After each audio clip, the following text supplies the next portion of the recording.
dividing the pie, right?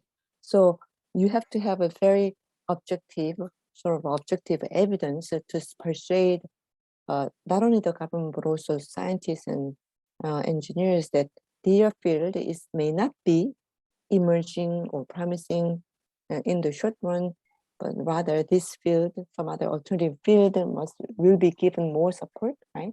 So we used a lot of different techniques. As I said, the pattern and paper analysis, and also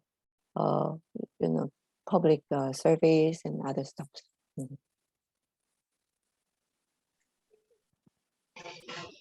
Anyone else? Final chance.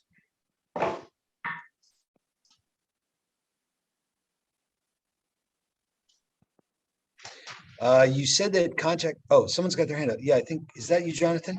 Yeah, it is. It is. I just wanted, probably more of a short comment than a question, but reaction would be welcome. First of all, I love that you ended with that Douglas Adams quote. I think it just perfectly encapsulates what you hope to be an outcome of the kind of participatory processes that you're talking about.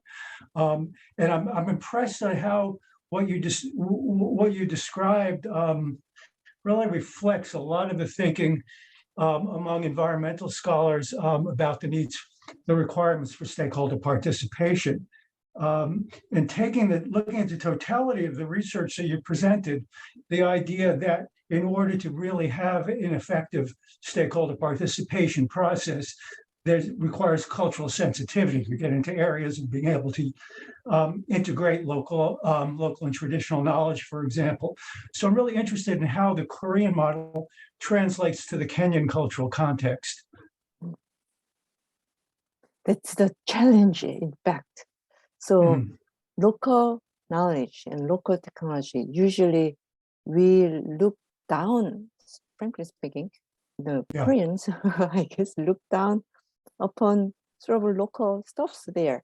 And I say it's not necessarily local technology is kind of an inferior kind or quality, but rather, in fact, we have found recently that some of the local technologies, especially for construction, are much more suited to the purpose of certain technological and construction tasks. And also local culture is quite important because we don't want to simply put the American style institution there or KAIST itself there, but rather it's kind of Kenya's own institution. So even the name probably has to change in the end.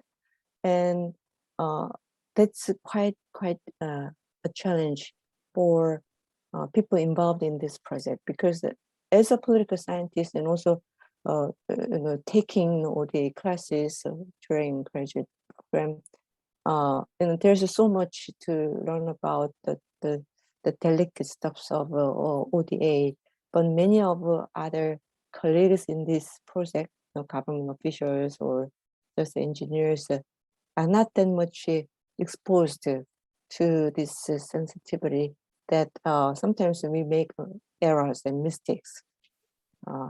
Very bad. Yeah, thank you. Thank you. Well, I think on that note, we're at time, and it has been such a great opportunity for us to learn, all of us, including myself, to learn more about what you do, to learn about some of the most cutting edge methods and some of the, I don't know if eccentricities is the right word, but certainly unique ways that Korea approaches the science and technology related issues that certainly are important well beyond Korea. Can everyone please help me thank Professor Kim for coming? And again, if you have any questions, please reach out to her directly, and thank you so much. Thank you very much. And I hope that you stay all healthy and safe. I guess we are really approaching the end, I guess, right, of COVID. Well, I mean, living with COVID. We'll do our best.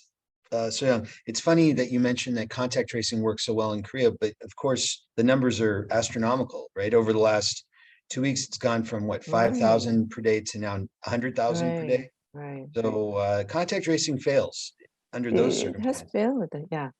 In fact, government officially announced that it would not do tracing anymore. Right? What's the point? It basically becomes impossible. Right. Yeah. Okay. Okay, thank you. Thank you. Again, Okay. Thank you very much. Okay. Bye. bye. Thank you. Yeah. You can leave. Thank you, everyone. Bye.